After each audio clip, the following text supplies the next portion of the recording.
Hey trainers, Poke Dad here, along with the Dancing Bear at first base. KK shoved one to it. And today we got a quick profile of a deck that we came across doing a little homework about what's been going on in Japan. And apparently, Zoroark Lucario with Weavile has been making a splash. And so a few days ago, we put the deck together and started testing it. And I like it. What do you think, Kid? I think it's really good. So we're gonna share what list we have, and if you're looking to go to a challenge or cup this weekend, then I would say this is definitely an option for you to take and uh, surprise some folks because they're not gonna be ready for it. So let's hop into it. Starting off 4 Zeros, 4 Zoroarks, 3 Lele's, a 2-2 line of Lucario, and then a 2-1 line of Sneasel Weavile, 1 Diancie, 1 Oranguru with Resource Management. Okay, so obviously Zoroark deck, so 4-4 is ideal.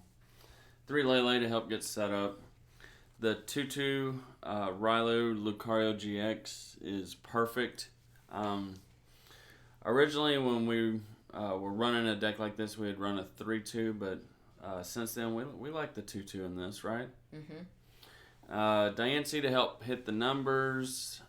Because Lucario, he can easily get to 150, and then with Diancie, 170. So we run also Kukui to hit 190 because 190 and 180 is ideally the numbers you want to hit for a big one-hit KO. So got the Oranguru Resource Management. He's just really good in Zoroark decks to get back your special energies and other stuff you may have had to discard with trade or something like that.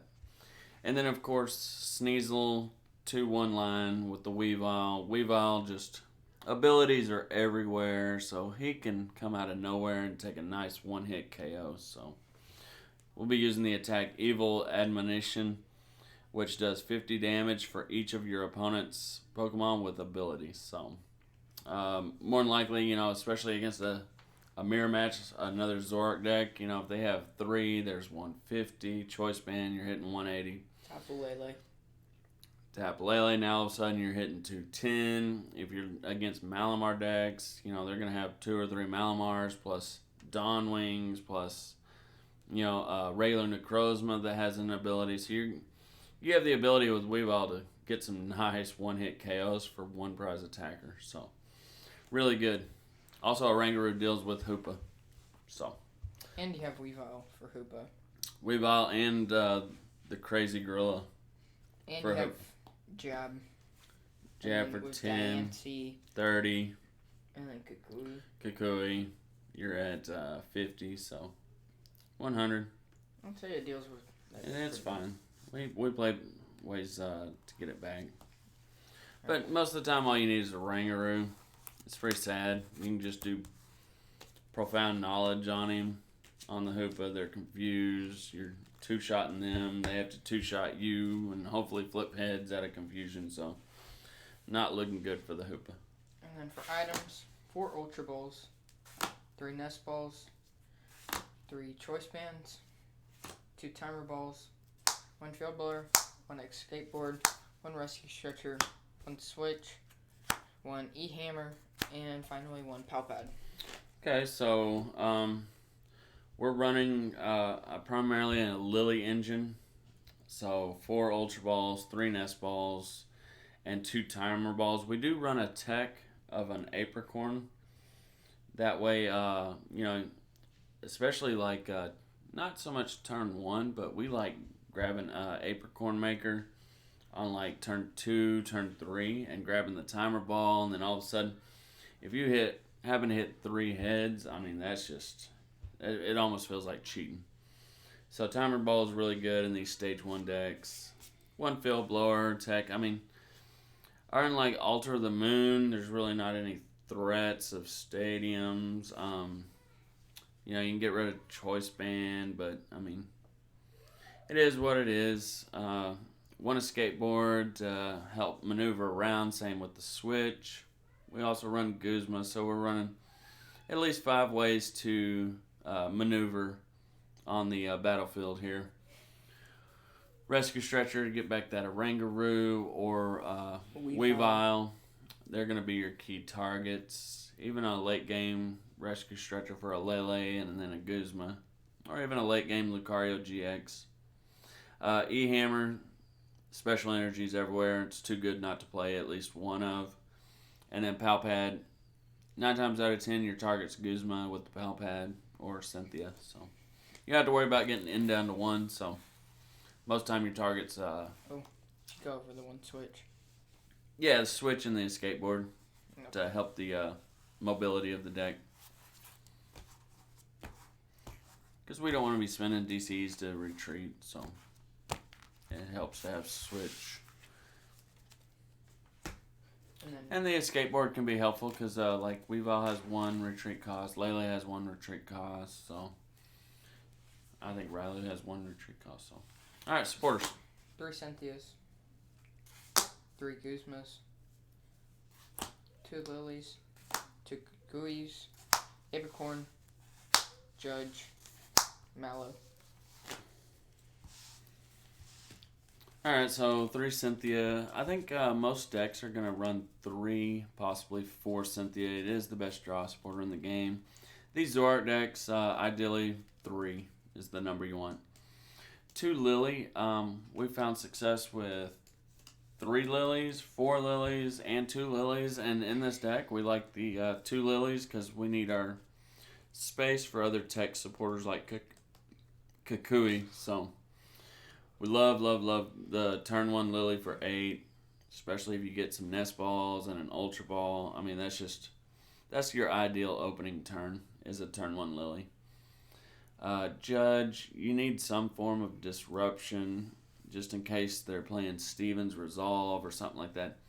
And from our testing, a Judge down to 4 isn't that game impacting as a late game into 2 or 1. So just the 1 copy. I can see decks, most decks running 1, maybe 2 for now, but it may ramp up to 3 later in the season, but for now just 1. 3 Guzma to help the mobility. 3 is the ideal number in probably 90% of your decks.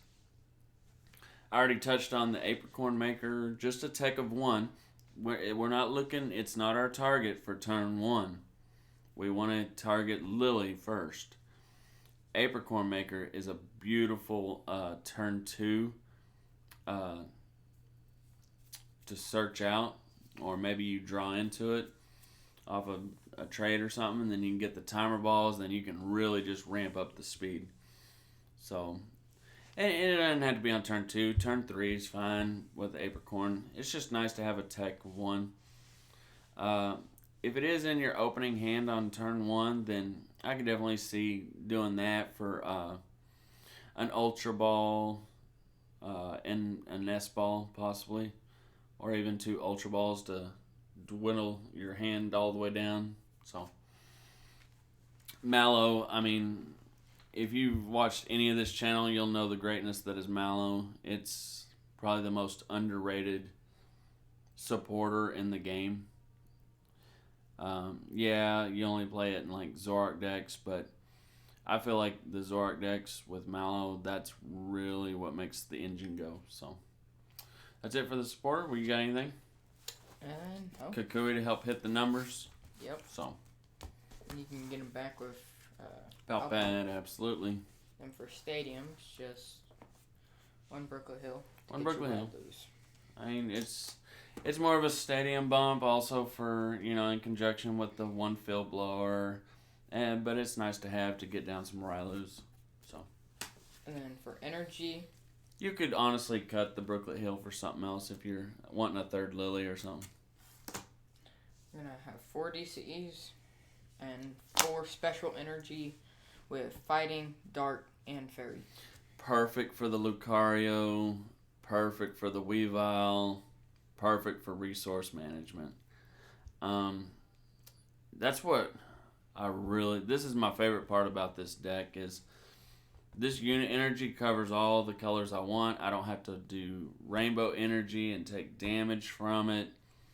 Yeah, it's susceptible to E-Hammer, but a lot of the time when I'm attaching this, I'm looking to take a big knockout with Lucario, or I'm looking to take a big knockout with Weavile, or I'm looking to play resource management. So I'm never just attaching this to the bench and not getting value out of it. Yeah. So, and if I do attach it to the bench, it's probably because I was going to have to trade it away or something, or shuffle, and maybe I don't want to whip an energy. But 9 times out of 10, when you attach a unit energy, you're going aggressive with Lucario or Weavile, or just resource management. So, love the unit energy. It's good stuff. Matchup wise, great matchups across the board from our testing. However, if you come across Metagross, you are going to take the L.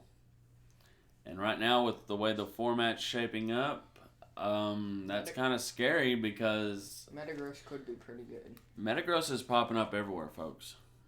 And it's honestly a deck we haven't worked with that much. In theory, it sounds pretty good in this format. It's going to be good. Metagross is going to be really good. And, I mean, it just shuts down any hopes of Sylveon and Gardevoir making a comeback. So, Metal right now is positioned really well in the meta. But if you're looking, I'd say Malamar is kind of dicey. Malamar is kind of 50-50. It depends on kind of who goes first, who gets set up a little bit better. They, between the Mysterious Treasure and Ultra Ball, but you have Nest Ball and, whatchamacallit? Nest Ball, Ultra Ball, Yeah. Horn Maker, Timer Ball. Yeah, so I mean, you're even on setup with them. It's a coin flip from our testing. All the other matchups look fantastic.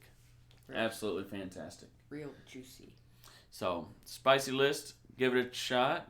And if you got a league challenge or league cup, definitely take it. And let us know how you do with it.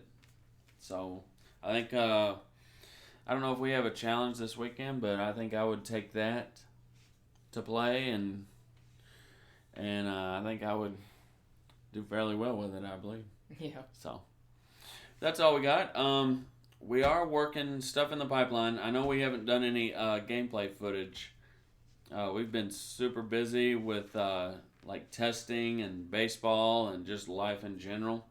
So it's kind of, we play when we can, and a lot of times it's just maybe one game here and there, and so we kind of feel like we don't, not worth recording just for a quick game or something.